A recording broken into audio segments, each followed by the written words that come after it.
Hai pendengar, semoga kita selalu dalam lindungannya. Kali ini Suara Kira akan menceritakan alur cerita film horor misteri berjudul Good Night Mommy yang rilis di tahun 2014.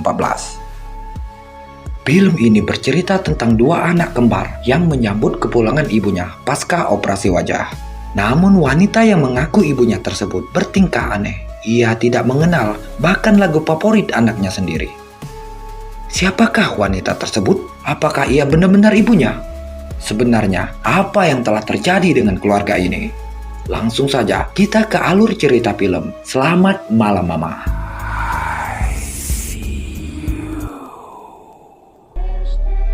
Film dibuka dengan memperlihatkan sekelompok penyanyi akapela menyanyikan lagu Selamat Malam, Mimpilah yang Indah, yang di Indonesia diistilahkan dengan lagu Nina Bobo.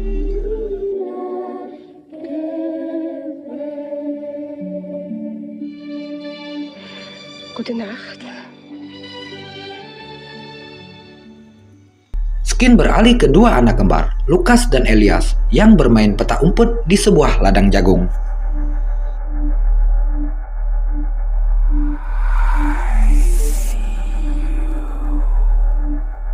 Setelah itu, keduanya menuju sebuah danau melalui sebuah gorong-gorong yang gelap. Elias awalnya ragu, namun karena Lukas sudah duluan masuk, ia pun mengikutinya.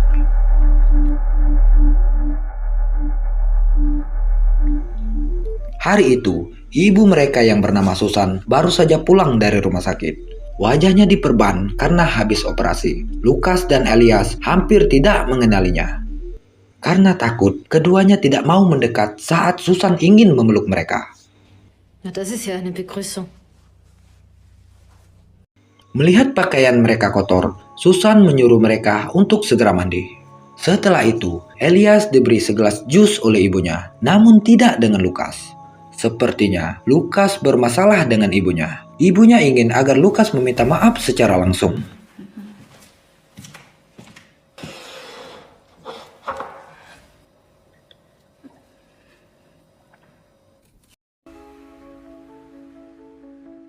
Kemudian mereka bermain Who Am I. Pemain menempelkan kartu dengan kata di dahinya dan harus menebak kata tersebut berdasarkan petunjuk dari pemain lain.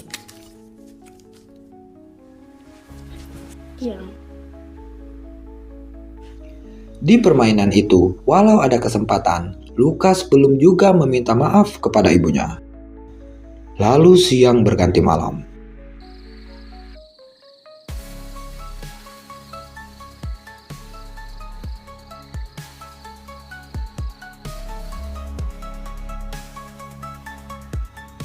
Sebelum tidur, Elias dan Lukas bermain HP. Susan menghentikan mereka.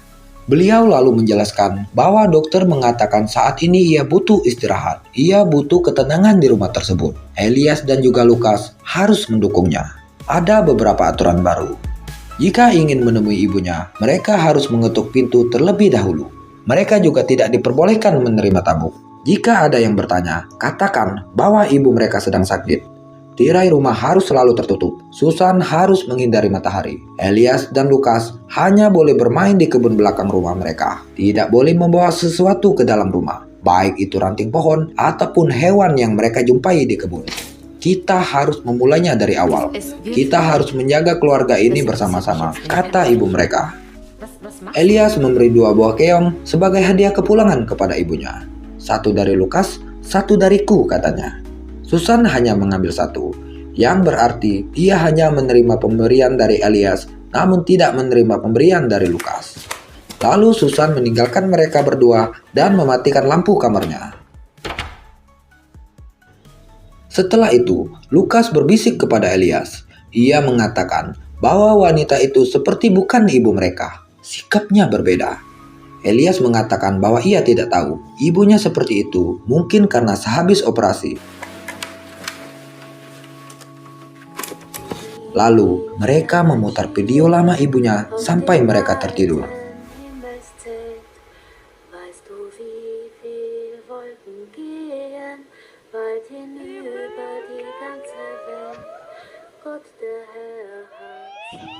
Larut malam, Elias terbangun. Ia berniat ke kamar kecil. Di sana, ia melihat ibunya sedang mengobati luka di wajahnya. Ibunya tidak menyadari bahwa Elias memperhatikannya. Cepat-cepat Elias kembali ke kamarnya saat ibunya berbalik. Malam berganti siang. Hari itu hujan sangat lebat. Si kembar keluar untuk bermain hujan.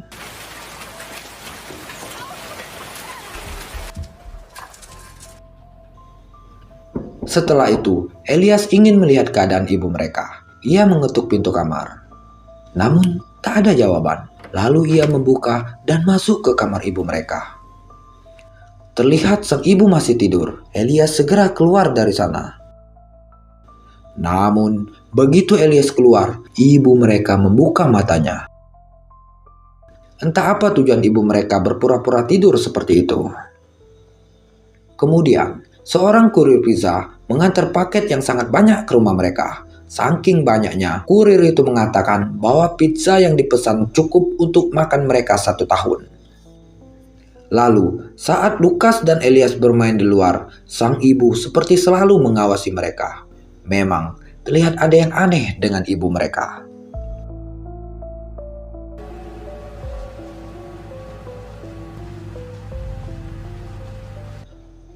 Meski sudah diingatkan, Lukas dan Elias tidak mematuhi pesan ibunya. Mereka tak hanya bermain di kebun belakang rumah. Jiwa pertualangan membawa mereka ke sebuah rumah barbarian. Lukas si pemberani, Elias hanya mengikutinya saja. Mereka masuk ke dalam rumah barbarian tersebut. Di dalamnya terdapat banyak kerangka manusia. Entah itu asli atau palsu. Mereka kemudian menyelamatkan seekor kucing yang terjebak di sana dan secara diam-diam membawa kucing tersebut masuk ke kamar mereka.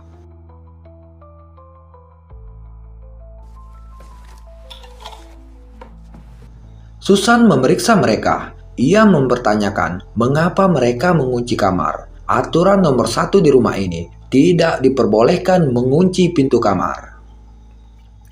Merasa ada yang disembunyikan, Susan mengobrak-abrik kamar mereka. Saat itu, Susan hanya menemukan botol bekas dan sebuah korek api. Ia menduga kedua anaknya mulai belajar merokok. Si kembar berusaha mengalihkan perhatian ibunya saat ia hampir menemukan si kucing. Merasa kesal dengan anaknya, Susan keluar kamar dengan membanting pintu. Ia mengambil kuncinya sebagai peringatan, tidak boleh lagi mengunci pintu kamar.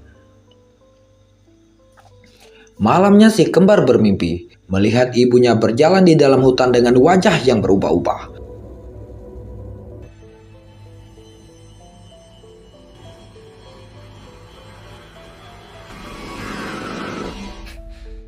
Mereka sangat ketakutan. Saat terbangun, mereka mengambil kumbang scrap peliharaan Lukas dan secara diam-diam memasukkannya ke dalam mulut si Susan.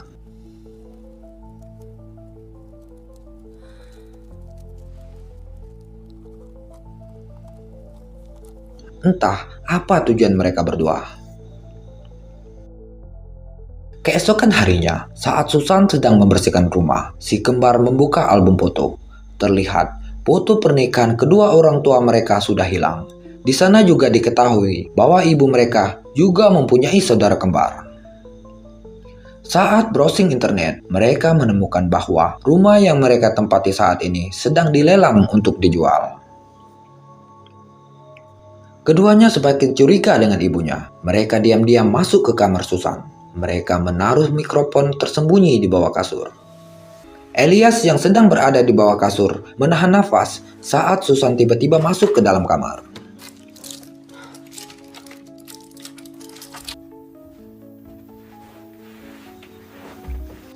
Siang harinya, Lukas dan Elias baru menyadari bahwa si Leo, kucing yang mereka selamatkan kemarin, sudah menghilang. Mereka mencarinya dengan berpura-pura membersihkan rumah dengan penyedot debu. Pada akhirnya, Leo ditemukan dalam keadaan sudah tewas di bawah tandon air. Lukas, schau. Si kembar menyangka Susanlah yang melakukannya.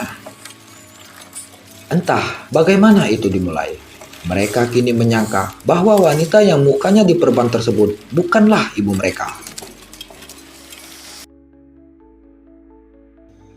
Lalu si kembar mengganti kumbang scrub yang mereka pelihara di akuarium dengan bangkai Leo dengan tujuan untuk menakut-nakuti Susan. Mereka kini mulai menantang wanita dengan muka diperban tersebut.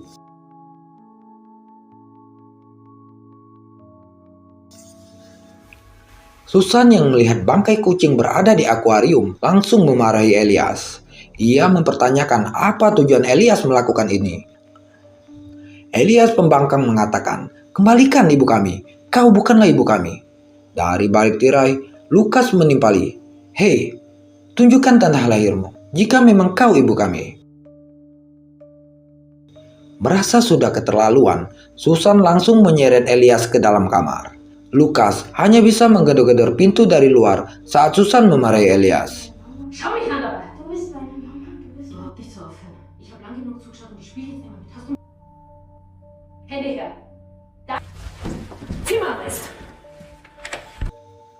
Setelah Susan keluar, Lukas mengatakan kepada Elias bahwa wanita dengan muka diperban tersebut ingin memisahkan mereka berdua.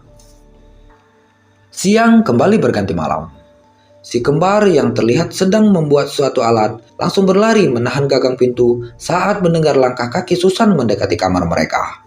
Ternyata Susan tidak membuka pintu, melainkan mengunci pintunya dari luar. Si kembar semakin yakin bahwa wanita dengan muka diperban tersebut bukanlah ibu mereka. Malam itu, mereka memutuskan untuk tidur bergantian.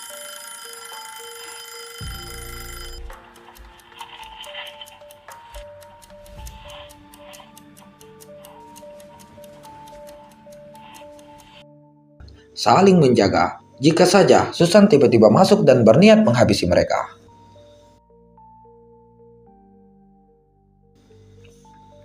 Keesokan harinya, pagi-pagi sekali, Susan mengetuk pintu kamar mereka. Terlihat Susan sudah membuka perban di wajahnya. Ia meminta maaf karena kemarin sudah memarahi mereka berdua. Susan memberikan mereka sebuah bumerang sebagai permintaan maaf. Si kembar menerimanya. Mereka meminta izin supaya bisa memainkan bumerang tersebut di halaman belakang rumah mereka. Susan mengizinkannya. Namun, baru saja pintu rumah dibuka, bukannya ke belakang rumah, si kembar malah langsung berlari memasuki hutan. Susan berteriak memanggil mereka untuk pulang. Namun si kembar sudah keburu jauh dari rumah.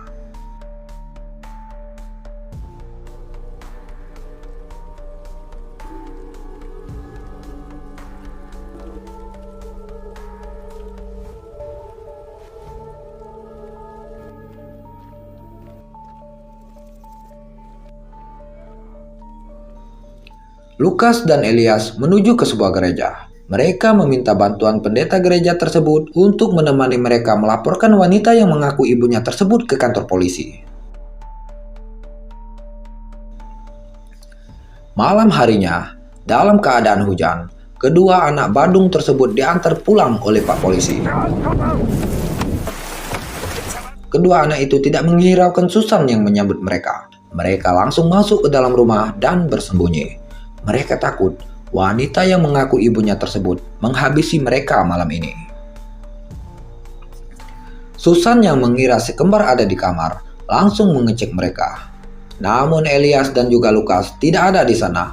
Mereka telah bersembunyi. Susan masuk ke kamarnya. Di sana, setelah meminum obat, Susan menangis meratapi nasibnya. Bukannya mendapat ketenangan pasca operasi, ia malah dibuat susah oleh kedua anak kembarnya. Ia lalu beranjak tidur, melepas lelahnya hari ini.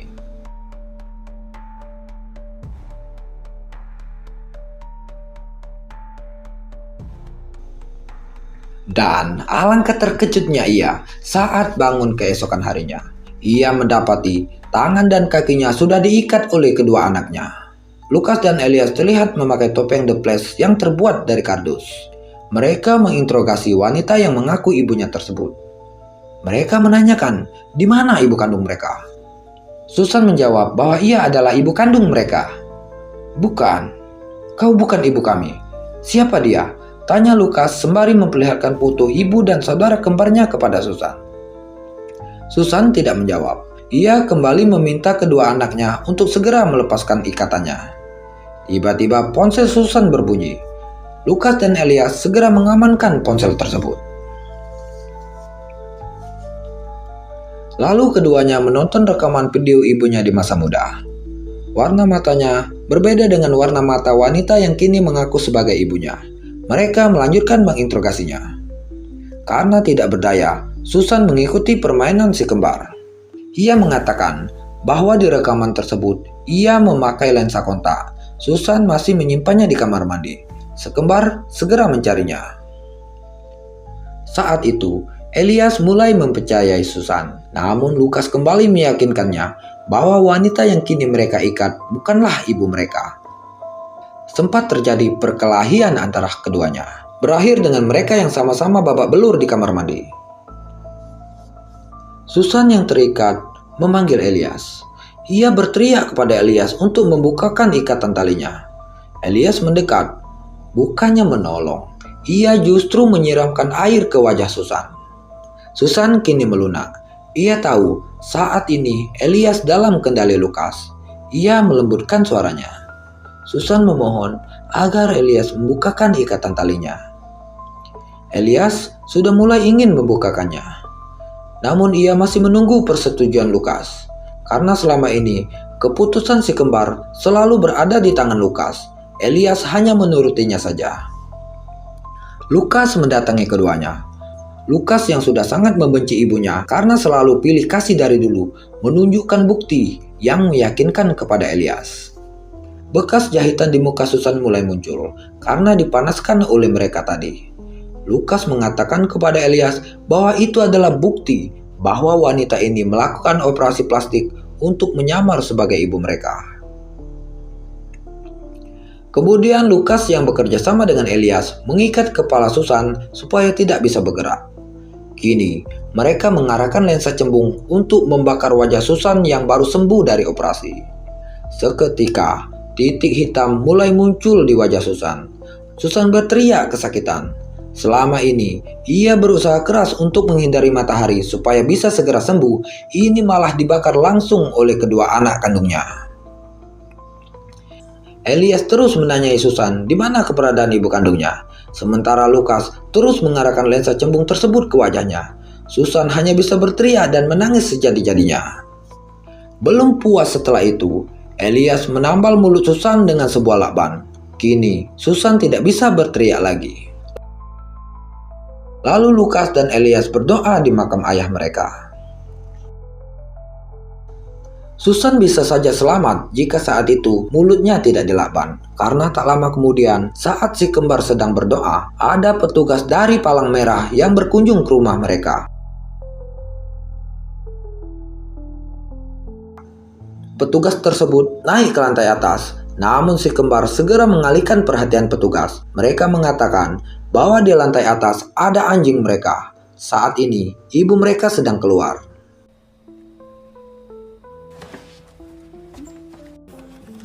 Si kembar lalu memberi petugas tersebut sejumlah uang, berpura-pura donasi untuk Palang Merah, sehingga para petugas tersebut segera pergi dari rumah mereka.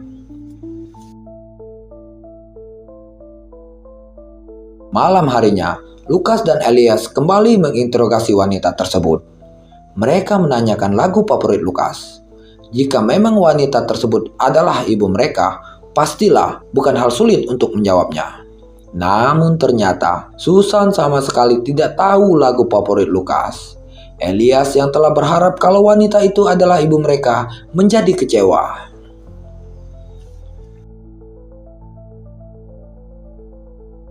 Lalu penyiksaan demi penyiksaan mereka berikan kepada Susan. Memaksa wanita tersebut memberitahu di mana ibu kandung mereka.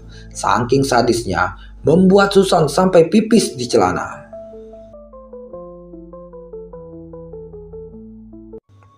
Si kembar menyuruh Susan untuk membersihkan bekas kencingnya. Dan saat itulah Susan segera keluar dari kamar tersebut. Namun, tepat di depan pintu keluar, Susan terkena perangkap yang sudah si kembar siapkan sebelumnya. Mereka kemudian menggeret tubuh Susan ke dalam rumah. Saat terbangun, Susan mendapati dirinya sudah direkatkan ke lantai oleh Lukas dan Elias menggunakan lem dan juga lilin. Di sekeliling Susan juga ditaruh lilin yang sudah menyala. Elias yang bersiap membakar rumah tersebut kembali menanyakan di mana ibu kandung mereka. Disinilah plot twist yang membuat bulu kuduk kucing merinding. Dass ich die Mama bin. Elias.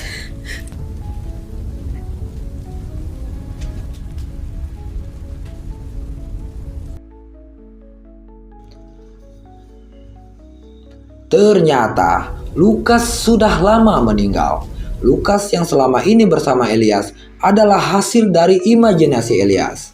Pada kecelakaan yang menimpa keluarga mereka beberapa waktu yang lalu, Lukas dan ayahnya meninggal di tempat. Ibunya mengalami benturan yang hebat sehingga wajahnya menjadi hancur. Elias yang saat itu tidak ikut menjadi satu-satunya yang selamat. Elias tidak bisa menerima kenyataan. Ia menciptakan bayangan Lukas yang seolah-olah masih hidup dan kini selalu bersamanya. Kini di depan matanya, Elias bersiap-siap membakar ibunya. Karena kepribadiannya sebagai Lukas menginginkan kematian ibu kandung mereka. Pada akhirnya, Susan terbakar hidup-hidup di rumahnya sendiri dan pelakunya adalah Elias dengan kepribadian Lukas. Dan film pun tamat. Pesan dari film ini adalah selalu ingat Tuhan dan kuatkan iman kita dalam menghadapi segala cobaan. Suara Kira, sampai jumpa.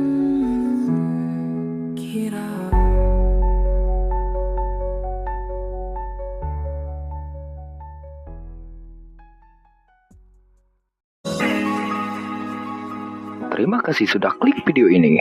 Kali ini Suara Kira akan menceritakan alur cerita film yang berjudul Abigail yang rilis di tahun 2024. Film ini menceritakan tentang sekelompok penjahat yang ditugaskan menculik anak seorang konglomerat. Namun, nasib mereka berakhir tragis. Bagaimana alur lengkap film ini? Langsung saja setelah intro.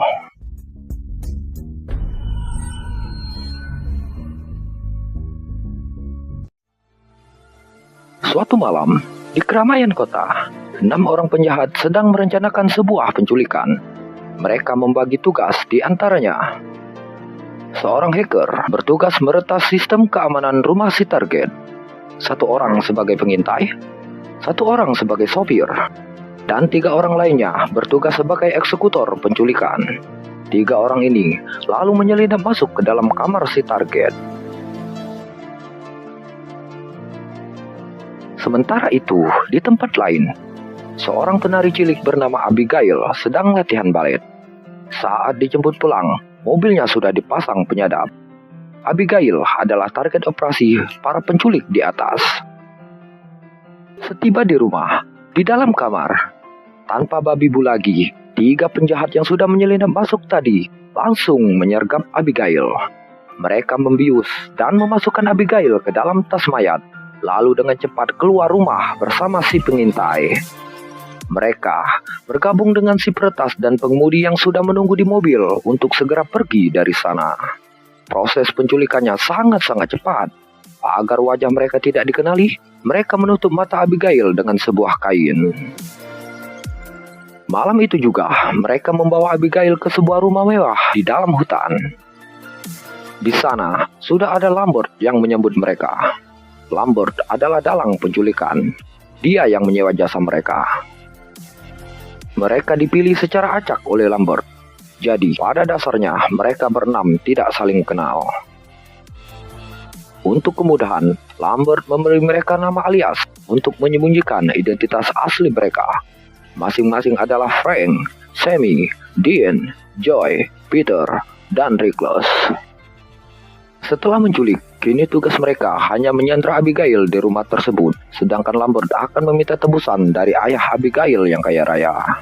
Masing-masing penjahat akan diberikan $7 juta setelah 24 jam ke depan. Lambert kemudian meninggalkan tempat itu dengan alasan untuk bernegosiasi dengan ayah Abigail. Sebelum pergi, untuk berjaga-jaga, dia mengambil ponsel para penjahat dan menginstruksikan agar Abigail jangan sampai melihat wajah mereka. Hanya Joy yang diperbolehkan berinteraksi dengan Abigail. Sembari menunggu 24 jam ke depan, para penjahat kemudian berkumpul untuk minum dan ngobrol. Joy cukup pandai menebak karakter dan masa lalu seseorang. Terbukti, ia dapat dengan mudah menebak masa lalu Frank yang seorang mantan polisi, Peter yang mantan mafia, dan Sammy yang ternyata anak orang kaya. Sammy menjadi penjahat hanya untuk bersenang-senang. Tak lama kemudian, Joy pergi memeriksa keadaan Abigail. Karena kasihan, Joy membuka penutup mata Abigail, sementara dia sendiri memakai masker agar Abigail tidak dapat melihat wajahnya. Joy meminta maaf atas penculikannya. Ia berjanji tidak akan membiarkan siapapun melukai Abigail. Abigail sedikit lega. Joy juga mengatakan bahwa dia mempunyai seorang anak laki-laki. Abigail menamainya Justin karena Joy tidak mau mengungkap nama asli anaknya.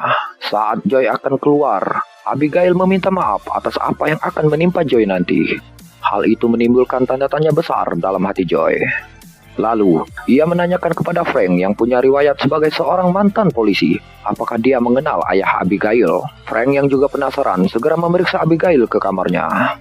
Di kamar, Abigail sudah tidak memakai penutup mata karena tadi sudah dibukakan oleh Joy. Frank menutup wajahnya dengan kerah bajunya agar Abigail tidak melihat wajahnya. Ia membentak, menodongkan pistol dan bertanya siapa ayah Abigail. Frank kaget saat Abigail mengatakan bahwa ayahnya bernama Christoph Lazar. Setelah keluar dari kamar Abigail, Frank mengatakan kepada para penjahat lainnya bahwa dia ingin keluar dari operasi penculikan ini. Ia ketakutan dan menceritakan di masa lalunya. Sebagai polisi, dia pernah terlibat dalam operasi melawan Lazar. 4 orang rekannya tewas oleh seseorang yang mereka yakini sebagai pembunuh bayaran yang dijuluki Lazar Valdez. Penjahat lain meyakinkan untuk bertahan karena mereka hanya perlu menunggu 22 jam lagi dan setelah itu mereka akan kaya dengan bayaran yang akan mereka terima. Sementara itu, mereka hanya perlu menunggu dan waspada. Recluse ditugaskan mengintai di atas jika ada pergerakan dari luar. Joy memeriksa bagian di dalam rumah, memastikan jendela dan pintu-pintu tetap terkunci dengan rapat. Dean mencoba merayu Sammy di kamarnya, tetapi tidak berhasil.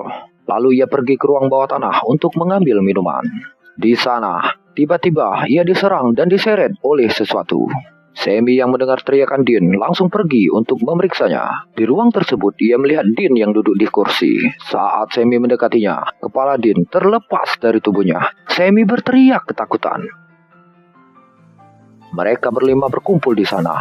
Mereka khawatir Valdez sudah datang untuk menyelamatkan Abigail.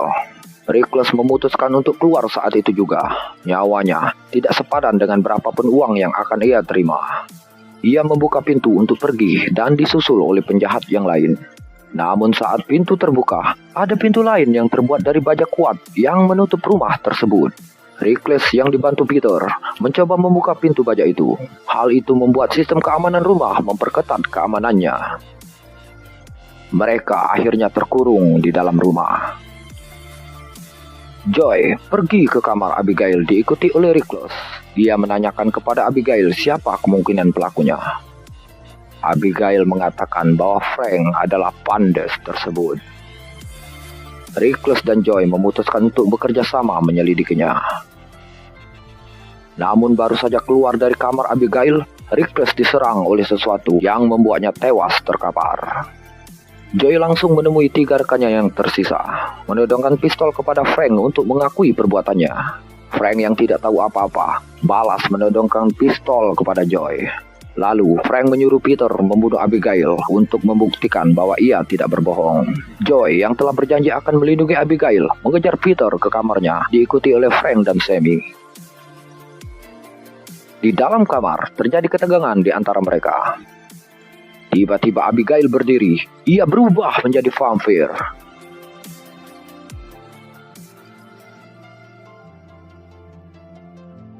Ternyata pelaku pembunuhan Dean dan Recluse adalah Abigail. Abigail melompat dan hendak menggigit Peter.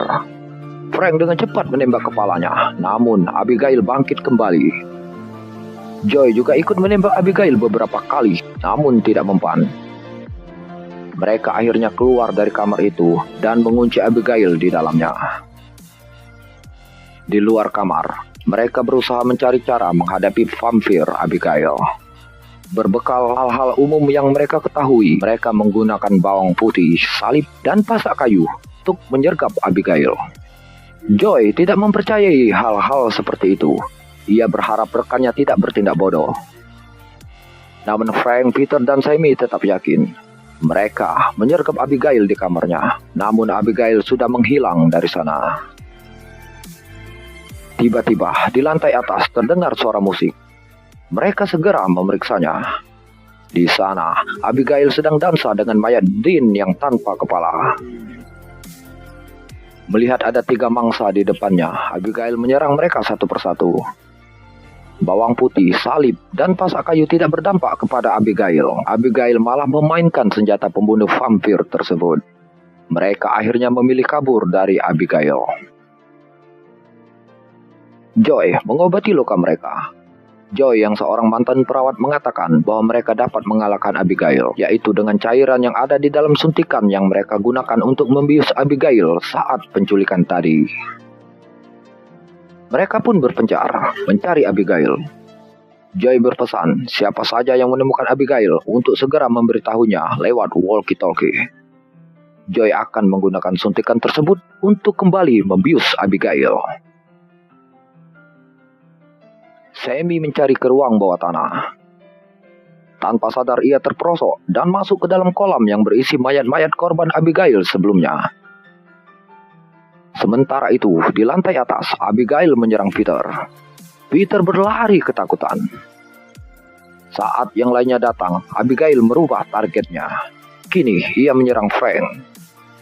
Sammy ingin membantu, namun ia digigit oleh Abigail. Peter yang berbadan besar ikut membantu. Ia menyergap dan mengunci pergerakan Abigail. Saat itulah Joy dengan cepat menyuntikkan obat bius ke tubuh Abigail. Abigail pun pingsan. Saat bangun, ia sudah berada di dalam penjara besi. 4 penjahat yang tersisa meminta maaf karena telah menculiknya. Namun Abigail justru mengatakan bahwa dialah yang sebenarnya sudah menculik mereka. Lambert adalah kaki tangannya. Kemudian Abigail mengungkap identitas asli para penjahat itu satu persatu. Ternyata para penjahat itu punya kaitan dengan Lazar, ayah Abigail. Mereka tidak dipilih secara acak, melainkan memanglah target Abigail. Penjara besi tersebut tidak mampu menahan Abigail. Frank hampir tewas setelah Abigail mendobraknya. Beruntung Joy datang menyelamatkannya. Joy menghancurkan jendela yang ditutupi kayu dengan sebuah kapak. Cahaya terang yang masuk menghancurkan tangan Abigail. Ternyata cahaya terang itu adalah kelemahan Abigail. Berempat, mereka kembali kabur dari Abigail, membuat rencana baru supaya bisa keluar dari rumah terkutuk tersebut. Sammy yang seorang hacker mengatakan bahwa jika bisa menemukan sumber listriknya, maka ia bisa membuka kunci keamanan rumah tersebut. Lalu mereka berpencar, membagi menjadi 2 tim. Joy bersama Frank, sementara Sammy bersama Peter, untuk mencari sumber listrik yang dimaksud. Dari jauh, Abigail mengendalikan Sammy yang sebelumnya sudah ia gigit. Sammy yang dalam kendali Abigail langsung menghabisi Peter yang bersamanya. Sementara Joy dan Frank berlari ke tempat terbuka. Joy memantulkan cahaya terang kepada Sammy dengan sebuah nampan stainless. Seketika itu juga, tubuh Sammy hancur berkeping-keping. Setelah itu, tiba-tiba sebuah pintu terbuka menuju ke ruang pengendali keamanan rumah tersebut. Di sana, ada Lambert yang ternyata juga seorang vampir. Lambertlah yang mengendalikan sistem keamanan rumah tersebut. Ia menawarkan kesepakatan kepada Frank untuk bekerja sama menghabisi Abigail. Ia sudah tidak mau lagi jadi bawahan keluarga Lazar. Tanpa pikir panjang, Frank menerimanya. Ia digigit Lambert dan langsung diminumkan darahnya. Frank kini sudah resmi menjadi vampir dengan pengendalian diri 100%. Baru saja Login menjadi vampir, Frank justru menyerang Lambert, inangnya sendiri. Lambert jatuh terkapar. Abigail si vampir cilik juga tidak berdaya melawan Frank yang kini sudah menjadi kuat. Vampir Frank sangat-sangat berbahaya, tak mengenal kawan maupun lawan. Kini, Frank menargetkan Joy untuk ia habisi. Ia mengejar Joy yang ketakutan dan di saat genting, tiba-tiba Abigail datang menyelamatkan Joy. Abigail mengatakan ia tidak bisa mengalahkan Frank sendirian. Ia membutuhkan bantuan Joy. Mereka akhirnya bekerja sama dan berhasil mengalahkan Frank. Ayah Abigail yang datang telat hendak menyantap Joy. Namun Abigail mencegahnya karena saat pertarungan terakhir tadi, Joy telah menyelamatkannya. Joy lalu dibiarkan pergi oleh dua vampir tersebut. Dan film Abigail pun berakhir.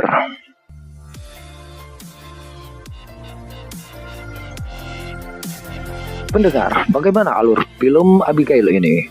Semoga dapat menghibur kita semua. Akhir kata dari Suara Kira, sampai jumpa.